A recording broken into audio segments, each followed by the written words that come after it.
Administrateur civil de classe exceptionnelle, cadre politique mais aussi athlète et dirigeant sportif, notre invité de ce soir peut constituer une référence dans tous les domaines que je viens de citer et où il a eu à poser son empreinte.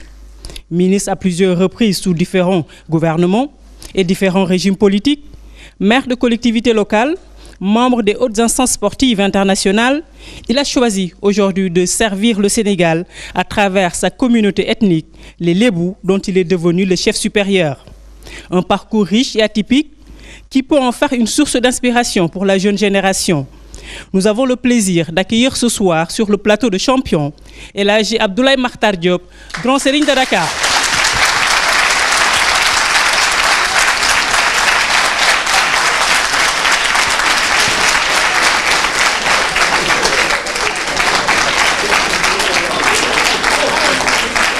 Grand Serigne, bonsoir.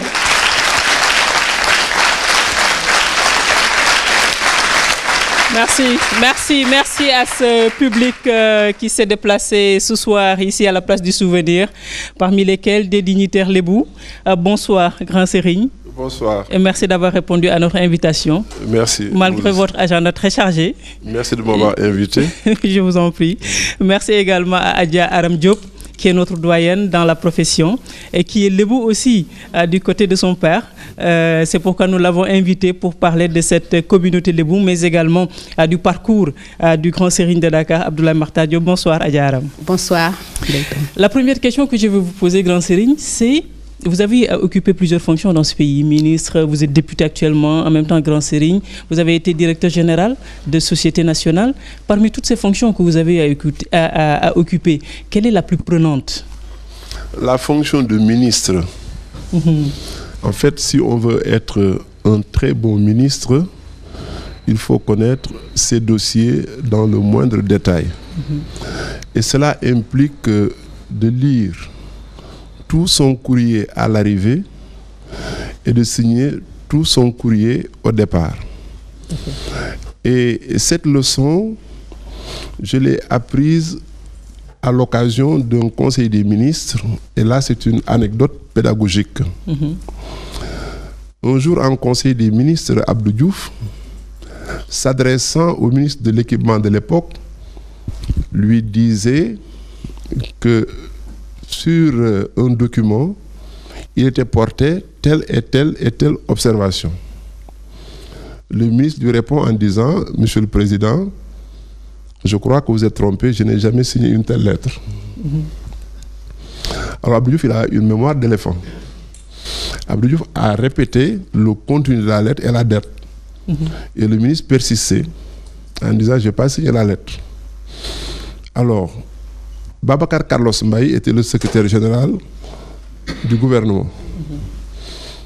Non, le secrétaire général de la présidence de la République. Alors le président lui a dit: allez demander à Aloïse, qui était son secrétaire particulier, de lui donner le dossier en question. Quand Aloïse a ramené le dossier, c'était bel et bien le ministre de l'équipement qui l'avait signé. Vous voyez un peu ce que ça peut faire quand un ministre dit que je n'ai pas signé un courrier et que le président lui montre la lettre qu'il a signée. Donc ça veut dire que beaucoup de ministres signent des lettres sans les avoir lues. Alors c'est ce qu'il y a de plus difficile, lire les lettres, les rapports au conseil des ministres, les conseils institutionnels, les rapports des directeurs, de tout l'environnement. C'est ça le plus difficile dans le bureau d'un ministre. Et ça qui a été le plus difficile pour moi. Avant de passer à la projection, puisque nous allons tout à l'heure projeter un élément qui retrace le parcours du Grand Serigne, Adja Aram, vous connaissez bien Abdoulaye Makhtar Diop dans ses différentes fonctions. Vous êtes journaliste à la RTS, je le rappelle, vous étiez journaliste à la RTS. Qu'est-ce qui vous a le plus marqué chez Abdoulaye Makhtar Diop quand vous le voyez sur la scène publique? Merci, Ndaïdom. Ce qui m'a toujours impressionné chez Abdoulaye Makhtar, c'est sa capacité de rester toujours ce qu'il est, le lébou. Ça m'a beaucoup impressionné parce que Abdoulaye Makhtar remorque à travers toutes ses fonctions les valeurs lébou. C'est un homme qui aime partager. C'est un homme qui se fait un devoir de respecter l'hospitalité. C'est un homme tolérant. Et nous savons tous que ceux qui ont étudié le peuple lébou et son mode d'organisation savent que les Lébous, en observant certaines organisations politiques à travers le Sénégal, ont toujours refusé le despotisme. Le Lébou ne prend pas le pouvoir à lui seul, il le partage. Même au-delà des personnes, Ablaye Makhtar Diop, comme tous les Lébous qui ont eu à être élus Serigne Dakarou, et tous les autres qui ne sont pas élus, les Lébous simples, administrés comme moi, comme les autres, respectent même des aspects mystiques. Aucun Lébou n'osera profaner une demeure qualifiée celle de Mam Koumba Kastel, ou Mam Koumba Lamb, ou Mam Guessou, ou Mam Diaré, ou Mam Koumba Tchepam, ou Lek Daour. Donc autant il respecte tout le monde, autant il fait transparaître ses valeurs dans sa fonction. Je vais vous raconter une anecdote que peut-être Ablaye a oubliée quand il était maire. Il y a eu des moments où il a été lui-même confronté à beaucoup de problèmes à cause de l'encombrement des rues de Dakar. Et en ces temps-là, je ne sais pas si vous vous en rappelez, c'était pas facile. C'est pas facile de déguerpir des commerçants, comme toujours. Et c'est toujours pas facile. C'est toujours pas facile. Mais quand il est sorti, il avait surpris tout le monde. Parce qu'il a commencé à remonter ses origines en faisant savoir aux commerçants issus de l'intérieur du Sénégal que vous êtes mes parents, que je suis du Kayor, je suis du Baol, je suis de partout. Et cela a contribué à régler la situation.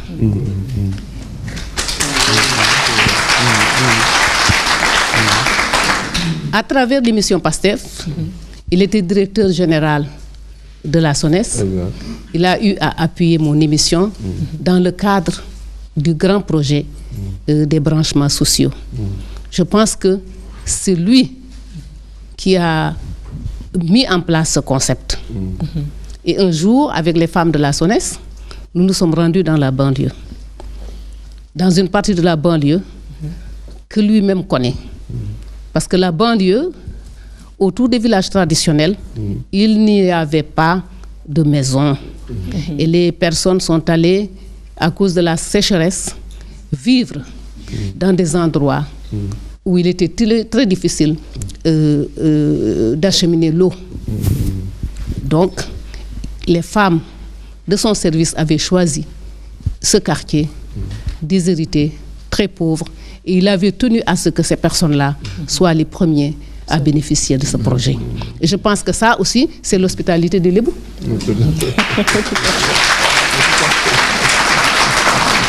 Donc, Ndeye Dom, je dis que pour moi, il a été tout ce que vous avez dit, son parcours est très riche. Mais pour moi, je ne connais que Ablaye Makhtar, le fils de Dakar, Ablaye Makhtar, le Lébou. Merci. Merci Adja Aram Diop. Merci Adja Aram Diop. Nous allons maintenant retracer le parcours, revenir plus exactement sur le parcours du grand Serigne Abdoulaye Makhtar Diop, un parcours qui a commencé au ministère des Finances, où il a été secrétaire général adjoint. C'était sa première fonction administrative. Il est passé par la politique, il est passé par le sport, où il a été athlète, mais il a également été dirigeant sportif. Et donc, après, il est devenu ministre. Il a été également directeur général et aujourd'hui, il est devenu grand Serigne de Dakar. Nous revenons sur ce parcours avec ces grands moments. Nous sommes le 19 mai 2013 au Penc de Santhiaba, en face Kër Ndeye Djiréw à Alioune Diagne Mbor. Un moment important et solennel dans la vie de la communauté Lébou. C'est la cérémonie d'intronisation du grand Serigne de Dakar, 18e du nom, El Hadji Abdoulaye Makhtar Diop. Sous le babab tutélaire du Penc, tous les dignitaires de la communauté sont présents. Dans la longue histoire du Grand Serigne de Dakar qui a commencé en 1795 avec Dial Diop, l'ancêtre de tous les Diop qui peuvent prétendre à ces titres, un du profil de l'actuel titulaire n'a jusqu'ici encore jamais été élu. Et le Jaraaf Ibra Paye l'a reprécisé devant l'assemblée présente à la cérémonie. Serigne Dakaru bii dinaa ko di wax Serigne Dakar de rupture la Serigne Dakaru de consensus la moom il est consensuel mooy tàggale dëgg ak lu dul dëgg.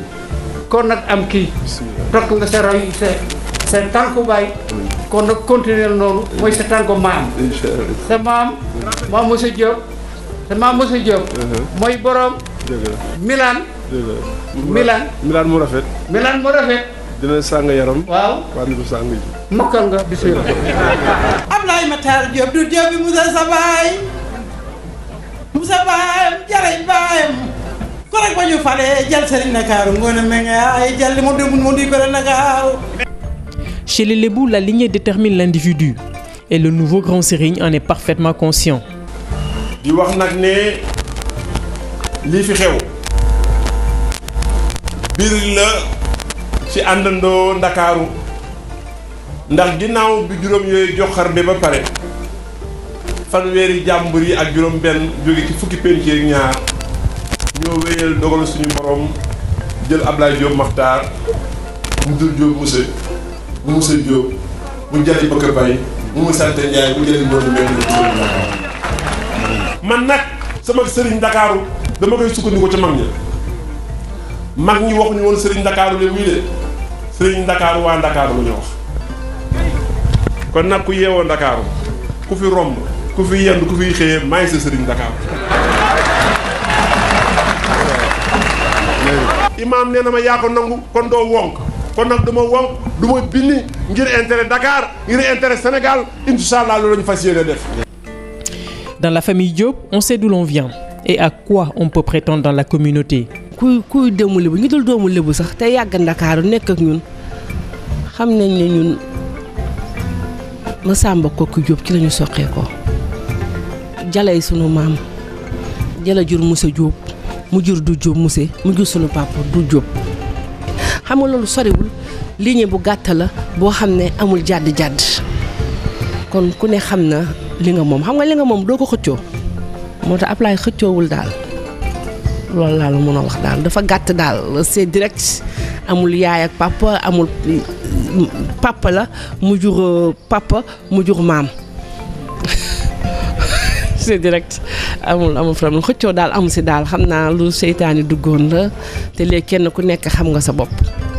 Pourtant, Abdoulaye Makhtar Diop avait eu une première fois la possibilité de prétendre au titre de Grand Serigne de Dakar. C'était en 1985. tonton Bassirou Diagne li mu wax ci gémmiñam li ñu jotoon a dégg daal Ablaye Diop moom am yére bi dafa ñëwoon mbott ci benn conférence bi mu ñëwee jël parole man de lii maa ko fekkee maa ko déglu mu ne mbuba mii ma sol de Ablaye Makhtar mi toog moo ko moom te su ne simi ko léegi ma simi ko ndax moo ko moom Ablaye ma joxoon boppam loolu de mos naa ko dégg ci moom Serigne Dakar loolu moom moo ko moom temps bi mu ko waree falu talu ko woon daf ko fekkoon mu nekk ci politique. La politique, Abdoulaye Makhtar Diop a toujours baigné dans cette ambiance. Sa communauté, tout comme sa famille, a toujours entretenu des rapports directs avec le pouvoir. De son militantisme au Parti socialiste, il aurait été l'un des leaders. may dëggal ne li Ablaye Makhtar def ci Parti socialiste amul benn leaderu Parti socialiste bu ko def ci àdduna amul parce que metti woon na li ma gën a marqué nag ci politique gu Ablaye Makhtar en 88 mu jël ñu ak yeneen femme motoon nañu daal macha allah daal bu daan génn buntu kër gi dañ daan tiit li ma gën a marqué ci politique am mooy Thiès bi ñu ñëwee ba place de France bi ñu fa ñëwee ñu ne kenn du fa wax kenn du fa politique ñun ñoo jalonné ci oto Abdou Diouf tëdd ci kawam ñu sol ay mbubb yu verte ay robe yu verte bi may jàppale Ablaye Makhtar j'avais 22 ans actuellement maa ngi ci 55 ans. Il a occupé différentes fonctions dans l'organigramme du parti. De secrétaire général de la première coordination, il a été président du groupe socialiste au Conseil régional de Dakar, tout en étant membre du comité central et du bureau politique du temps de la splendeur du Parti socialiste. Mais en 2003, il sort du Parti socialiste et crée sa propre formation, les Socialistes Unis pour la Renaissance du Sénégal, les SUR, qui lui vaut aujourd'hui d'être député de la 12e législature à l'Assemblée nationale, après une alliance avec le PVD de Serigne Modou Kara Mbacké. Avec le PVD, nous avons fait alliance. Nous avons préféré ne pas avoir un nom de circonstance, une appellation de circonstance pour la coalition. On a laissé le PVD prendre les signes, tous les signes du PVD et ses acronymes comme titre. Alors nous avons eu deux députés. Abdoulaye Makhtar fait partie. Mais avec son élection comme chef supérieur de la collectivité Lébou, Abdoulaye Makhtar Diop a décidé de ne plus être un acteur direct dans le paysage politique. Mais pour Abdoul Aziz Wane, chargé politique des SUR, cela n'affectera pas la progression du parti. Nous sommes organisés en directoire et nous sommes solidaires. Et chacun a une tâche dans le parti. Et puis nous avons d'abord comme principe d'éviter la médiatisation. Nous nous massifions, mais sans médiatisation.